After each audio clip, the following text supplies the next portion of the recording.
Mis corazones. You know, me being me, I feel like a lot of artists can be passive a little bit when speaking with me, especially at first because they're nervous and like, yo lo entiendo, I get it.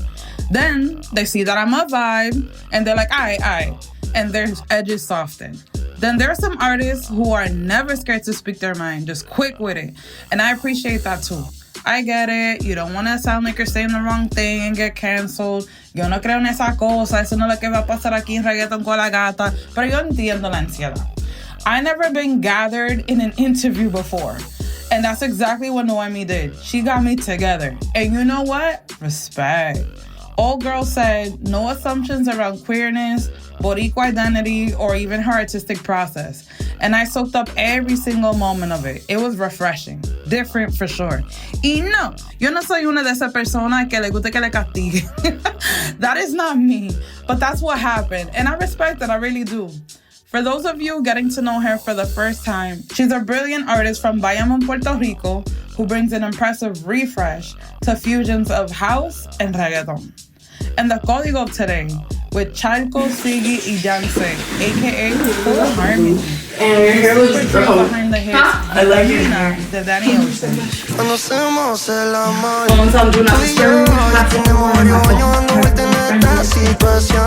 No quiere enamorarse. Dice que se queda sola. Osuna. And La La La La La La, Mike Towers. Todo está bien, no te tienes que estresar. A ti yo sola no te dejaré. The notorious work with Mike Towers has brought some of the most favorable cultural moments in recent years. And it wasn't easy for them to get here. Neither Full Harmony or Nohemy. Let's get into their stories.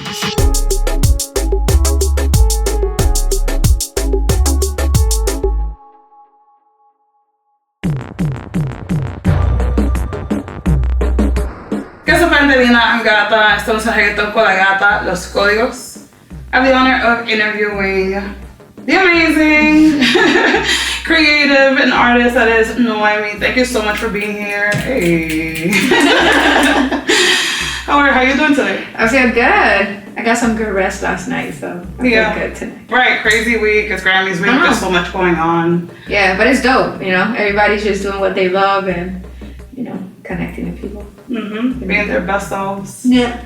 I'm especially happy to speak with you. It's hitting me because we're both, of course, women in this space, but we're also both queer in this space. Like, this is my second interview with uno de los míos. This is amazing. Like what you like, girl. Yes, period. No, in which case, I think queer kinship is something that is just so beautiful. And so with that said, I just want to say, I'm so happy you exist. Thank you. I'm happy you exist. I'm happy you're here.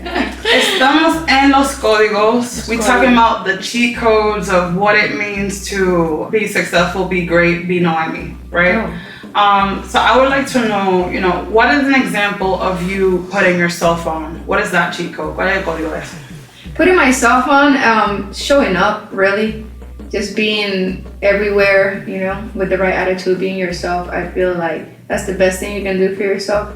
Not just show up to a place and try to fit in, but like, you know, be yourself. I appreciate that, especially because your style is very unique to you. You're very intentional in different aspects of your artistry, of course, but also your presentation. I'm always so excited to know, like, okay, what's she gonna look like now? Like, last time I saw her, she had flames in her hair. I was like, I just love it. You know? Because it's authentically you, and it gives an attitude of like, I'm doing what the fuck I want, you know?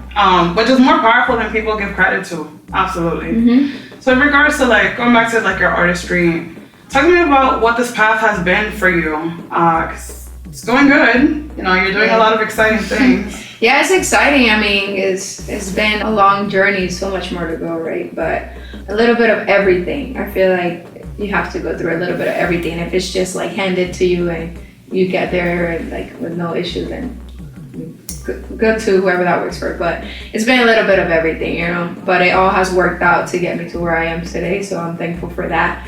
Being very patient with the process, enjoying it, the goods, the bad, the highs, the downs, you know. All of that really like just trains your mind, your artistry into becoming who you need to become, because I feel like it's easy to go through certain things that take away your motivation and just call it quits and go do something else. But like my manager was saying when you were talking to her, like the consistency can't stop even when it goes up or down. Like you just have to stay viendo el norte, ¿me entiendes? You just have to keep going and get through each one of those things. So yeah, it's been fun overall, honestly. Like all the downs hasn't been because like we chose it, it's because it was meant to be like that. I feel like that's why it's easy to accept anything that comes my way, because everything we go through we just accept it, whether it's good or bad. So as a creative, I often see like, oh my God, like I really appreciate what you're saying, because it's like you just gotta keep going regardless of like what you're hitting. Like you just have to keep at it, right? And I think as an artist, for me, like what is difficult about that is that sometimes you don't resonate with, or at least for me, I won't project. Sometimes for me, like I look back at artwork I've done before and I'm like, this has nothing to do with who I am now, you know, what I want to say now, where I'm at now, stuff like that. So it's hard to like keep that as part of the collection of like who I am, because it no longer speaks to me and promotes what I want it to. And in which case, you know, being able to push through regardless of that is something that I battle with. It's something that's like the hardest thing for me as an artist, because it's like you're trying to figure out what that line is. But with you, and now I am projecting, I feel like you have a very clear idea of who Nohemy is. Yeah, but once upon a time I was where you were at. And I feel like that's where I say like some downs are part of the process, and when you look at it from that perspective, it's like how you look at things. You know what I mean? You can look at something and give it the meaning that you want to give it to. You know what I'm saying? Like you can say like you were going through that and it's a struggle, but if you keep saying that it's a struggle, then that's what it's going to be in your artistry. It's more so like when I was going through that process where I'm like, hey, I'm making these type of sounds and these type of songs, like music that I don't feel like I identify with. You know what I'm saying? But if I didn't try doing those songs and identify that that's not the sound that I want to do, then I would have never done the album that I'm about to put out. You know what I'm saying? So it's like everything plays a part in like who you're going to become. So you have to go through those lows and be like, okay, this doesn't really go with me. So now you know not to really tap into it maybe as much. Maybe you see it more later on. You know what I'm saying? It's not necessarily like it's a bad thing. So an example like reggaeton, I'll make a reggaeton song and I'll sound good, and then my manager's like, oh, you did like rompiste en esa canción, like it sounds good, and I'm like, cool, like I like it, but it doesn't feel the same when I do like a pop or like house or any alternative sound. You know what I mean? Because I feel that identity very clear on those sounds. Not that reggaeton is bad, that's not what I'm saying. I just feel like more clear on this path. But I'll still tap into reggaeton. You know what I'm saying? It's not like I'll be like, no, you're canceled. Like, no. You know what I'm saying? So then the part comes in where you have to listen to yourself as an artist, as a writer. Like, okay, like, let me sit down, make a reggaeton because that's what's sounding right now. No, like, I'm gonna sit down, listen to myself, what the fuck I want to talk about, and then just talk about it. And do I want to talk about it in a reggaeton, on a acoustic, whatever. You just have to really go for like what feels right. So yeah, that's my end on that. Can you describe to me like the story, like I'm imagining of many like memories with all of your songs, they're all personal to you. Can you tell me a story of like when that like artistic process really like pushed you and in a way that really has helped you get to like where you are right now? Does anything come to mind? Yeah, there's this song, I have like 3 songs out of all of them that I feel like they're very, very special because they gifted me like a different feeling from when I created other songs. Like for example, like Viaje. Viaje was one of those songs where like I was like, hold on. Like my producer sent me that beat because I was like, yo, send me a beat. He's like, yo, I got nothing. I got some stuff here. I was doing some weird stuff. I was like, send me the weird stuff. I don't care. Like, and then he sent me that song, and I went to the studio that same day. While I was driving, I wrote it, and then when I got to the studio, I recorded it. Like, I love that. You know, because it just felt right. But that was the first song that I experimented, like really tapping into like that more like electronic pop, more like, you know what I mean, like fusion, like. Because he did that, and I didn't play a part in that production. Like he sent me that, and I was like, yo, Like I like the color and the feeling of and the energy that this beat like gives me, and it was so easy for me to flow on it. You know, some songs are more difficult for me to write because maybe, you know, it's just I'm not flowing naturally, and that's okay. But I find myself flowing naturally like in songs like with that type of color.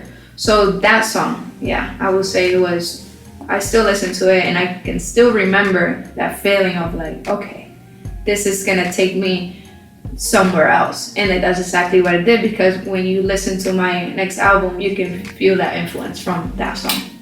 She's trying to let us know that the album is coming and that we need to be paying attention. That's all. That too. I'm excited for that. Thank you. I would love to know a story of like when you put on either for yourself or for others. I'm gonna leave that open to you. I would like to really say when I decided to buy my studio equipment, you know what I mean, and throwing myself in a world of engineering and things like that I wasn't educated on because I never like understood how to record myself. But I feel like I bettered myself and I put on for myself, just educating myself in that sense and having that creative control of writing for myself, recording myself, chopping my vocals, and and also the discipline that comes with that, because I'm in the studio in my house by myself. Nobody's telling me to clock in, clock out. So having that discipline of telling myself like, hey, wake up at 10 because from 11 to 4 you're gonna work on this song, and literally doing it like that. So I feel like that is one. Oh my God. Nohemy is ella otra cosa. She's amazing. We'll be back with more of her after these messages. Así que no se muevan. Hoy yo salgo pa' coger un vuelo, que la nota me suba tan alto que ya yo no veo el suelo. I didn't understand the power that comes with recording yourself. It's very different, and I'm sure you can explain like when someone records you and how intimate it is when you're recording yourself. Like you're allowing yourself to be like silly or sound however. Right? And thank you for saying power, because I had someone one time tell me that, oh, if you get your studio equipment, you might become lazy. No, because you don't have that initiative of getting out of your house and whatever. And I remember going back to that person and being like, hey, yo, you remember when you told me this? I just want to tell you that you were wrong, you know, because if it wasn't for that decision that I made about like just buying myself and recording myself and really depending on me, like on the creative side of making my music, like I wouldn't be sitting here today. Like that's facts. I bet that person, and feel free to correct me as I'm wrong, also didn't consider the fact that you're a woman, you know, like in like recording spaces sometimes aren't always the best, you know, like in regards to comfortability. There's a little bit of everything. It's an industry that's dominated by male, and then there's this perception, and you know, I mean, I've been to a studio session where guys, you know, like to have a lot of women around because they like the energy and they like, you know, writing with that. There's nothing wrong with that. So sometimes men seeing that all the time, then they start to think that that's what women are here for or something like that, like an object to just motivate them. I mean, I don't know. I'm not a man, but I'm just thinking like maybe that's what it was. And yeah, maybe sometimes I went to a few studio sessions that I wasn't really like given the opportunity, maybe because I was a girl or and stuff like that. But honestly, like I said, like I just bought my own stuff and I just got it done. And if something doesn't happen, like if I'm not turning in music, I can't blame studios, engineer. I can't blame nobody. I just gotta blame myself, like because I have everything right there. You know what I'm saying?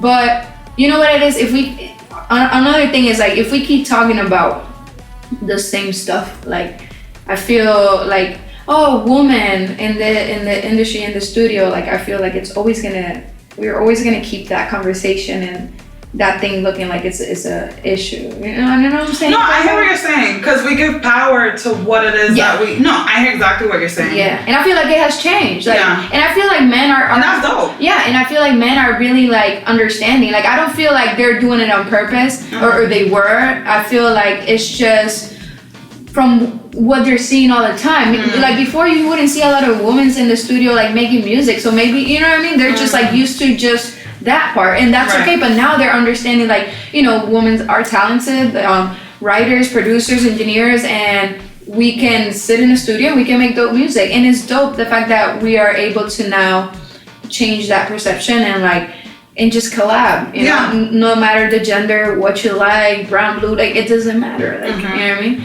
And I'm happy about that. I love that. And thank you for going there, because I'm with that. I don't want to ever enforce stereotypes. So, like, if there is something that we could just go deeper on, I mean, this is why I like you. Last question. ¿De dónde eres? Puerto Rico, Bayamón. ¿De dónde eres? Bayamón, Puerto Rico. What does it feel like to, you know, honor your culture and heritage and just simply exist with, you know, the full part of your identity in your music? What is that like? I love that. It is dope to really, like, be a part of a community, you know, specifically like Puerto Rico, that plays such a big part in the Latin urban culture and, you know, musically. And it's just dope that I can contribute to that in my own way, you know, and bring another type of energy that maybe people were looking for, you know. And I'm excited for that, you know, because a lot of the things that we see is that, you know, sometimes when artists don't find their identity, they go about what's going on around them, you know, and then that's when everything becomes the same. But I feel like taking that homework of really finding my identity as a person first, because I feel like you have to be a dope person first before a dope artist. So taking the homework to do that just reflects on my music, and it helps me contribute in the right way for my culture, in the music, and the community, you know, so it's dope. You're so dope. Thank you. And I'm excited for your next album. Thank you. I'm promoting it. Yes. I'm gonna do a close, and then I'm gonna ask you qué es un código. Bueno, mi gente, that is all the time that we have for today. Nohemy, thank you so much for being here. Thank you. Estamos en Reggaeton Con La Gata, los códigos. Hasta la próxima.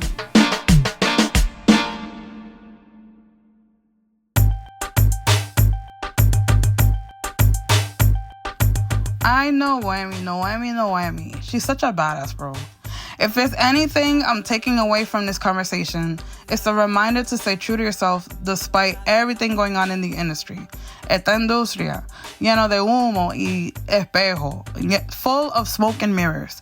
There's a major movie production, lo que saben, la movie.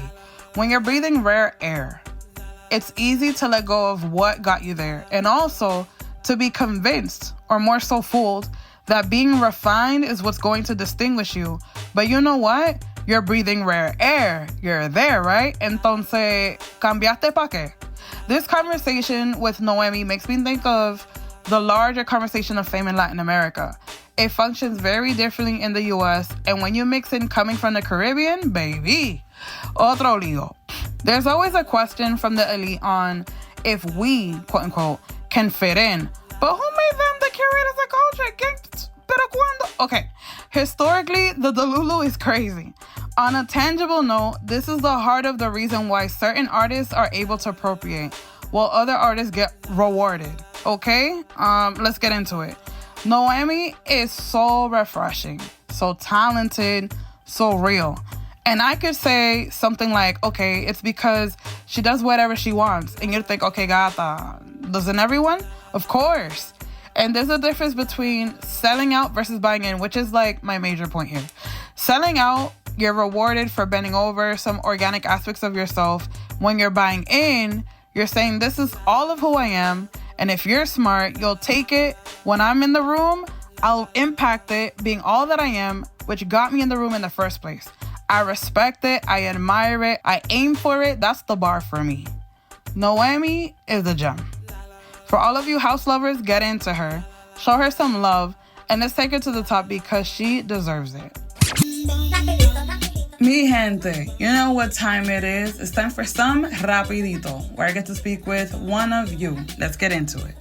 Hey, what is your name and what city are you from? My name is DJ Roses. I am from the best city of Houston, Texas. Hey, H-Town in the building. Period. DJ Roses, tell me, what is a reggaeton dream collab, dead or alive? Dead or alive? Mm-hmm. Man. Okay, so like I mentioned, I'm from Houston, and so we love like intersectional approaches here. And what I've been saying for the longest, and I'm like, I don't know why they haven't done it yet. I think that it's time that Megan Thee Stallion hops on like a real reggaeton track, and I'm waiting for Megan to collab with Edie Queen. La caballota con la caballota. I love that. Exactly! I love that. Oh my God. Nah, she's right on the money. I love this shit. If that comes to life, DJ Roses A&R the track. I love that. Okay, you're a DJ. What is your go-to hype song? It depends on where I'm at, but I like to do, again, I'm from Houston, so I use this edit that goes from tragos de amargo to gasolina because it's a journey. But if it wasn't an edit, my go-to song, I mean, I really like, if I get to play whatever I want, I really like to play Es Un Secreto by Plan B. Like the crowd, if they know the music catalog, they'll vibe to that one. Okay. You can never go wrong with Plan B. I am Plan B for life. I'm digging it. What is your favorite way to discover music? Honestly, I've noticed that Spotify, I don't know which one of serves Spotify right now, but Spotify definitely has like some playlists that will tell you what they recommend. I also feel that as a DJ, if you become friends with producers, they'll have some new tracks that will help you and your music catalog. And SoundCloud has a bunch of songs that you can check out when you have a personalized playlist or like a personalized mix they make for you, which honestly is hands down great to meet new artists or new producers. I love that. Okay. She said I'm using technology. Okay. And last but not least, what is your hot take on reggaeton right now? I think that we're drifting a lot on like a big bass type of sound. I think we're drifting more into like a slow, like R&B type of sound. I've noticed that when Bad Bunny mentioned some of his like top favorite artists, which would include like De La Rose, it included Right Now, it included Omar Courtz. Something that I saw recently was that they mentioned that they have a similar sound to The Weeknd. So I'm like, that flowy wave is really pushing right hard right now. But I think we're moving away from like that hardcore perreo than what it was. Do you like that or nah? What's your take on it? Personally, obviously we love where reggaeton stems from, right? We love that it comes from rawness, authenticity. It comes from la calle, ¿verdad? So of course there's elements that you miss, but you know that with every genre, people incorporate it and then they transform it into other things. Like I know that this Afro type of movement has also been shaping what we hear as reggaeton as well. So, I mean, it depends on what the consumer, for me personally, I mean, I always love the rawness, el perreo, you know, when you get to the wall and it's dirt, like it's dirt, you know, it's sweaty, it's cerquita, that never, eso nunca va a faltar de moda, ¿verdad? Pero obvio, como el tiempo, con todo tipo de música, todo se está cambiando y todo, honestamente, if we're gonna have a deep conversation about this, a lot of this is about clickbait. What is easy to consume, what is tangible, and what's gonna sell. Hola a todos, this is DJ Roses, and you're listening to Rapidito. Oli, tan tan kilan tan tan.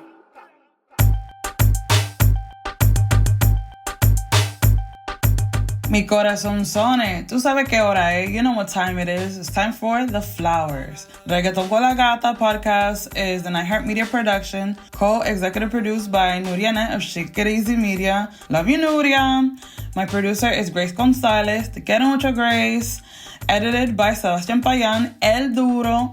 Music by Javi Vibes, La Vibra. And I don't know what I would do without my amazing production assistants, Naomi Acevedo and Kayla Eccleston. I'm your host, Gata, and I will see you next time here in Reggaeton Con La Gata.